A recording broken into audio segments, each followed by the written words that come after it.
Siempre nos han dicho que las izquierdas, por su propia naturaleza, defienden los derechos humanos, defienden las garantías individuales. Esa, nos han dicho, es la razón de ser de la izquierda.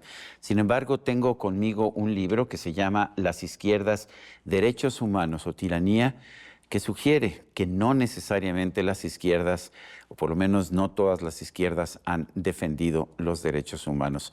Y para mí siempre es un placer poder conversar con el doctor Luis de la Barreda Solórzano.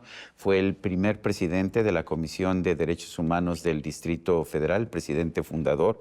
Ha sido un especialista en derechos humanos durante mucho tiempo. Estuvo a cargo del proyecto, del programa de derechos humanos de la Facultad de Derecho de la Universidad Nacional Autónoma de México. Uno pensaría, pues sí, que para eso es la izquierda, para defender los derechos individuales, los derechos humanos.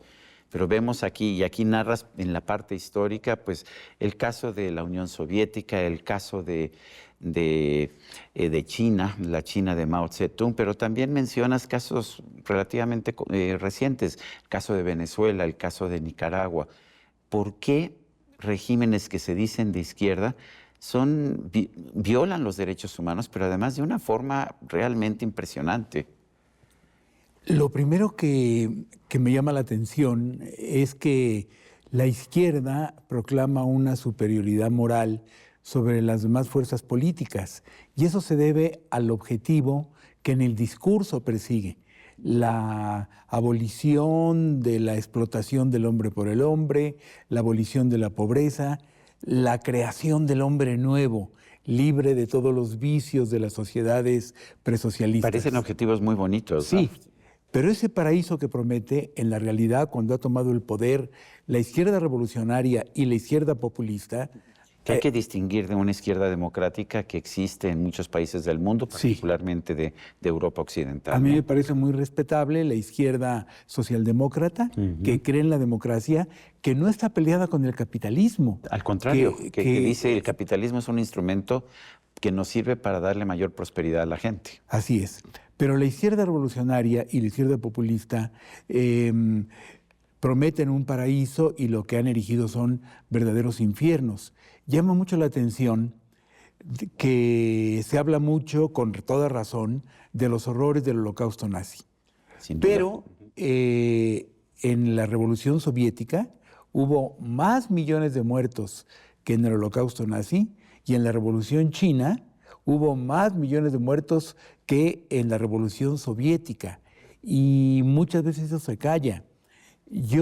Lo curioso es que nadie defiende a los nazis hoy en día. De hecho, está prohibido defender a los nazis en un país como Alemania.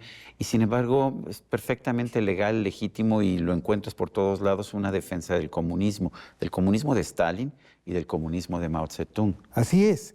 Bueno, y en nuestro país el propio gobierno tiene una admiración incondicional por el gobierno cubano, por el gobierno venezolano. Hace unos días firmaron un acuerdo, el partido gobernante, Morena, firmó un acuerdo con el Partido Comunista de Cuba, un acuerdo de cooperación. ¿Cuál es el mensaje?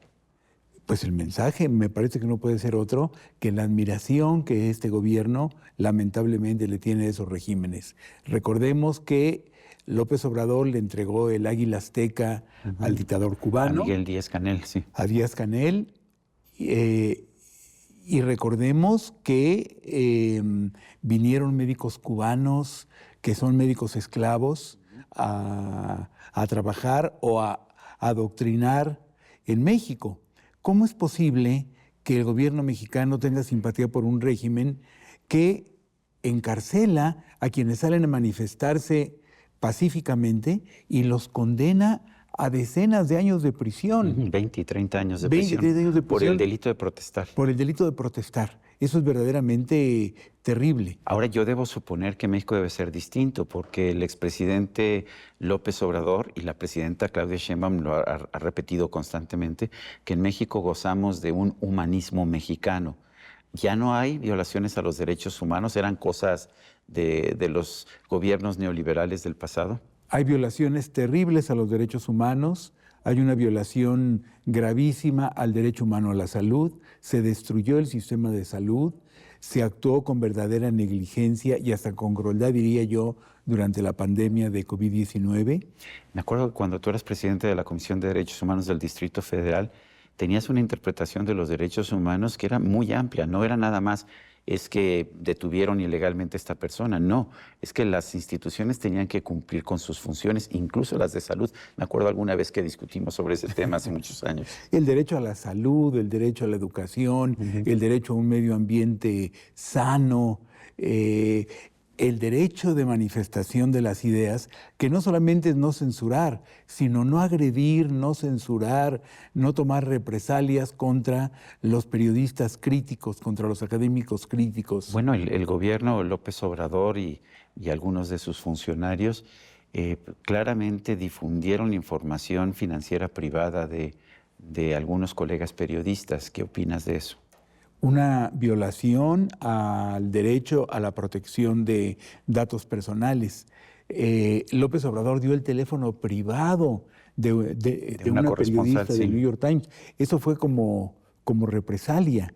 Y en varias ocasiones, bueno, tú fuiste víctima de ataques muchas veces. Estoy acostumbrado estoy acostumbrado a que se quejen los gobiernos de mí, aunque tuve más de 80 menciones en las mañaneras, ahora llevo creo que 3 en el actual gobierno, y no eran halagüeñas, no eran ni siquiera para discutir las ideas que yo defiendo, muchas veces era para denostarme. Sí, se ha empleado la tribuna presidencial para los ataques, para las calumnias, para las amenazas, y eso es absolutamente inaceptable. Son recursos del Estado que no se pueden utilizar para satisfacer bajas pasiones. Déjame preguntarte algo más personal. Desde que te conozco siempre me dijiste con mucho orgullo, yo soy un hombre de izquierda. ¿Sigues siendo un hombre de izquierda? Porque ahora estás criticando a la izquierda.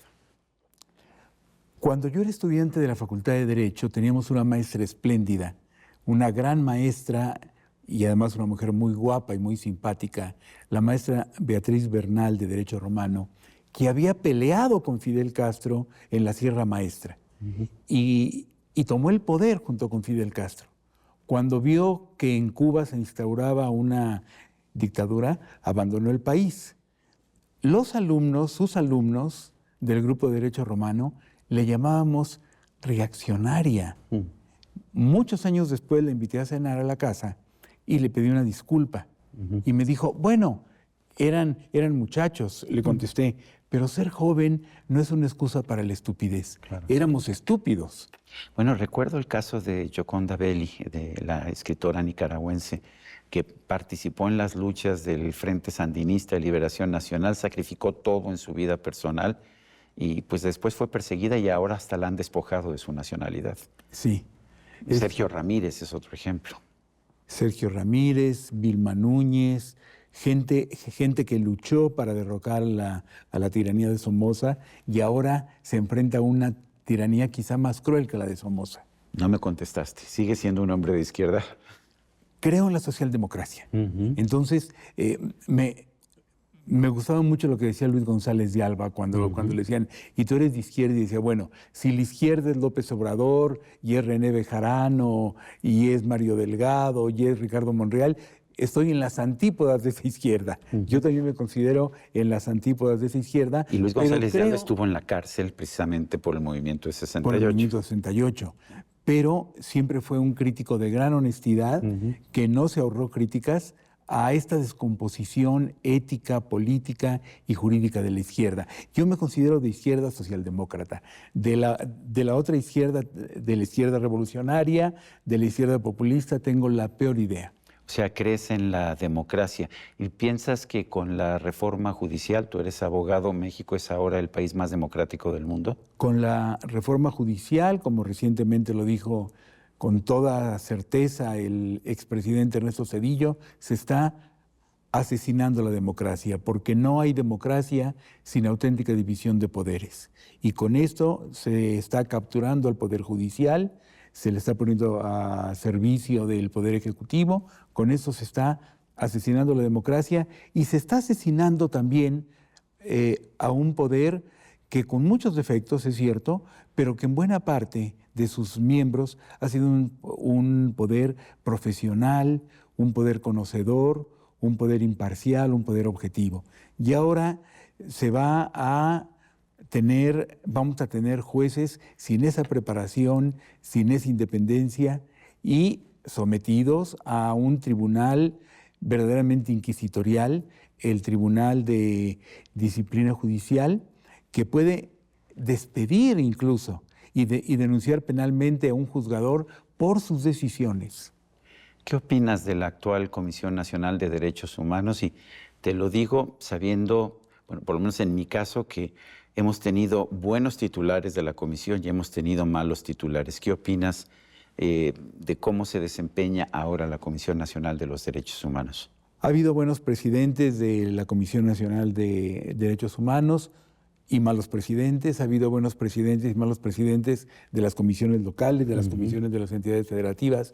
Pero esta Comisión Nacional de ahora ya no es una comisión de derechos humanos. Con la actual titular, con la señora Rosario Piedra, ha tocado fondo. Es una institución totalmente al servicio del gobierno. Eso no es un ombudsman. Ella dice pues, que defiende las causas del pueblo, que defiende las causas de la izquierda. ¿Qué opinas? Que todas las dictaduras y también los regímenes populistas, autoritarios, dicen que actúan en nombre del pueblo e interpretan los deseos del pueblo.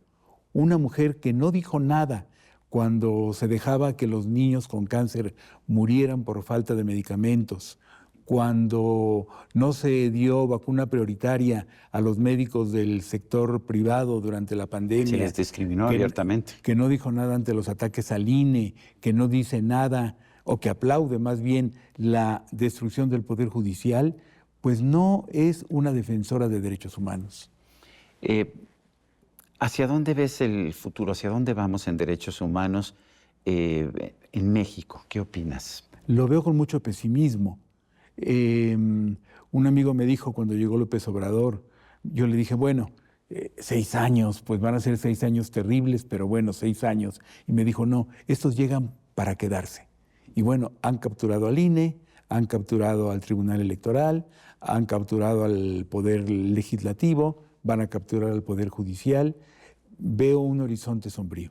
Hablando de jueces, veo yo que Donald Trump dice que no va a acatar las decisiones de jueces comunistas. Eso es lo que dice, que esos jueces comunistas quieren echar para atrás toda la revolución que él quiere hacer. Recuerdo que Andrés Manuel López Obrador decía que los jueces reaccionarios estaban impidiendo la transformación de México. ¿Te sorprende que un Donald Trump y Andrés Manuel López Obrador hayan tenido la misma actitud hacia los jueces? No, no me sorprende. Se parecen mucho. Aunque uno se ponga una etiqueta ideológica de izquierda y el otro no, se parecen mucho en su autoritarismo, en su postura antidemocrática, en su desprecio al Estado de Derecho.